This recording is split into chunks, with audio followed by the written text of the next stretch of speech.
राम राम दोस्तों, मैं आपकी प्यारी दुलारी चुगल किशोरी। कैसे हैं आप लोग? आज से सावन का दूसरा दिन शुरू हो गया है और माया को मोक्ष मिल गया है।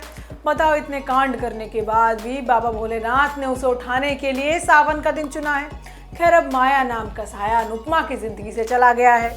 वहीं ये रिश्ता क्या कहलाता है में अभीर को समझा पाना अक्षरा और अभिनव दोनों के लिए चने चबाने जैसा हो रहा है। अभीर ने तो धमकी भी दे देती है कि अगर वो ज़्यादा ज़बरदस्ती करेंगे तो वो घर छोड़कर चला जाएगा।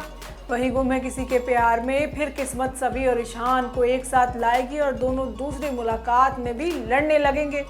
अब ये तो थी मोटा मोटी जानकारी, लेकिन पूरी जानकारी के लिए रोज़ की तरह आपको हमारा शो देखना होगा। तो चलिए पहले अनुपमा के घर चलते हैं और जानते हैं कि वहाँ क्या हो रहा है। चलो, सावन में माया को मुक्ति मिल गई।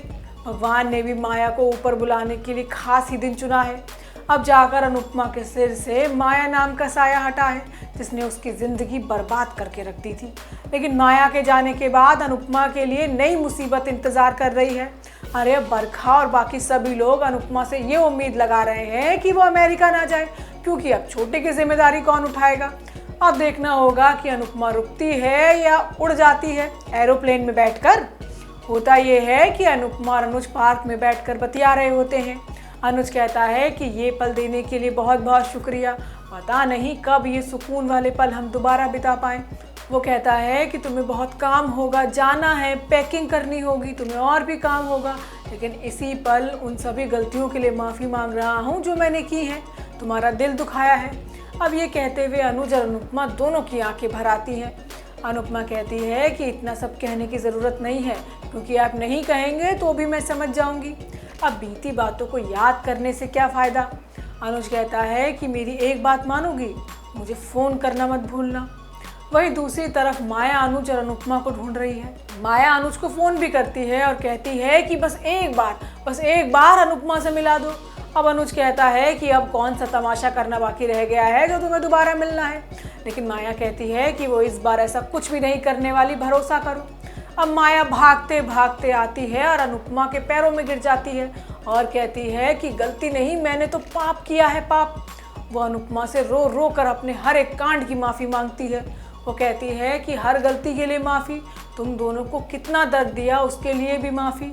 वो आगे कहती है कि अनुपमा, मैं तुम्हारे पैरों की धूल के बराबर नहीं हूँ, इसलिए सभी लोग तुमसे इतना प्यार करते हैं।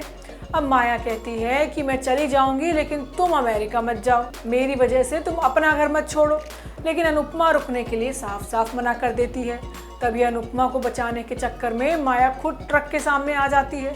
अब आगे आने वाले एपिसोड में माया की मौत के बाद सभी लोग अनुपमा को अमेरिका जाने से रोकेंगे। हालांकि इस बार अनुपमा किसी के लिए भी नहीं रुकने वाली। उसने ठान लिया है कि वो अपने कदम पीछे नहीं करेगी। वहीं ये रिश्ता क्या कहलाता है में जहां अक्षरा अभिनव का रो रो कर बुरा हाल है, वहीं मंजरी ने तो पूरा घर सजवा दिया है। उसे तो सिर्फ अपनी और अपने बेटे की खुशी ही दिखाई देती है, लेकिन बाकी कोई भी खुश नहीं है उस घर में। वहीं अभीर को पता चल गया है कि अभिमन्यु उसका असली पिता है। अब वो उसके साथ भी जाने से इनकार कर रहा है। अभीर ने तो धमकी दे दी है कि अगर किसी ने उसके साथ ज़बरदस्ती की तो वो तो घर ही छोड़ देगा। होता ये है कि अक्षरा और अभिनव रात भर रोते हैं और सोचते हैं कि वो कैसे अभीर को अभिमन्यु के बारे में बताएंगे। अब अभिनव कहता है कि अभी अभीर के जाने में एक दिन का समय बाकी है और इस दिन को हम खुशी खुशी बिता सकते हैं। उसके जाने के बाद तो हमें वैसे भी रोना ही है। अब अगले दिन मनीष खुद को अभीर का दोषी मानता है कि मेरी ही गलती है और मेरे ही गुस्से की वजह से एक माँ अपने बेटे से दूर हो गया। हालांकि अक्षरा कहती है कि इसमें किसी की गलती नहीं है। वो आगे कहती है कि किस्मत के आगे किसी की नहीं चलती, मुझे हारना था सो मैं हार गई, अब खुद को दोषी मत मानिए। अक्षरा कहती है कि मुझे लगता था कि अभिमन्यु हमारे प्यार को समझता है, लेकिन मैं गलत थी, उसे कोई फर्क नहीं पड़ता। अक्षरा आगे कहती है कि ये केस वो आगे तक ले जाएगी और खुद लॉयर बनकर अपनी लड़ाई खुद ही लड़ेगी।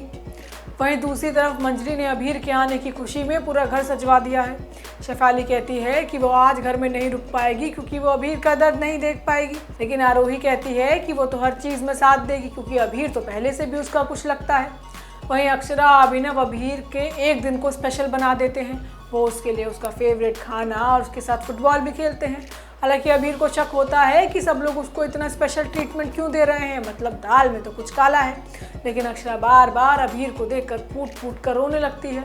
वो अबीर को अभिमन्यु का सच बताने की हिम्मत ही नहीं कर पाती, लेकिन आखिर में अक्षरा हिम्मत करके उसे बता ही देती है कि अभिमन्यु ही उसका असली पिता है। जिसके बाद अबीर गुस्सा करता है और कहता है कि वो डॉक्यूमेंट के पास नहीं जाएगा और अगर किसी ने भी जबरदस्ती की तो वो घर ही छोड़ देगा। वहीं गुम्मे किसी के प्यार में सभी जैसे तैसे कंपटीशन के लिए नागपुर पहुंच गई है।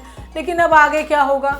अब सभी को तो डिबेट शुरू होने से पहले ही बड़ा झटका लगने वाला है, क्योंकि कंपटीशन का जज तो ईशान है और अब ईशान सभी को छोड़ेगा नहीं, क्योंकि उसने पहले उसी की कार का शीशा तोड़ा और फिर लिफ्ट लेकर नागपुर पहुंच गई। अब ईशान को जब पता चलता है कि सभी स्टार स्टूडेंट है तो वो उसे ताना मारते हुए कहता है कि सभी को तो और बहुत कुछ आता है जो किसी को नहीं पता। अब सभी कहती है कि उसने जो भी किया वो यहाँ आने के लिए किया, वो आगे आईएएस अफसर बन के उसके पैसे लौटा देगी। अब ईशान सभी के डिबेट प्रतियोगिता में जाने पर ही रोक लगा देता है। अब सभी की मिन्नतों के बाद भी वो उसके सामने एक शर्त रखता है। हालांकि वो शर्त क्या होगी ये तो आपको आने वाले एपिसोड में पता चलेगा कि सभी कंपटीशन में पार्ट ले भी पाती है नहीं। तो दोस्तों ये तो थी आज के तीनों सीरियल्स की पूरी जानकारी। आपको हमारा शो कैसा लगा हमें लाइक कमेंट करके ज़रूर बताइएगा, और अगर आपने हमारे चैनल को सब्सक्राइब नहीं किया है ना तो याद से वो भी कर लीजिएगा। आपसे फिर मुलाकात होगी नई वीडियो के साथ। राम राम।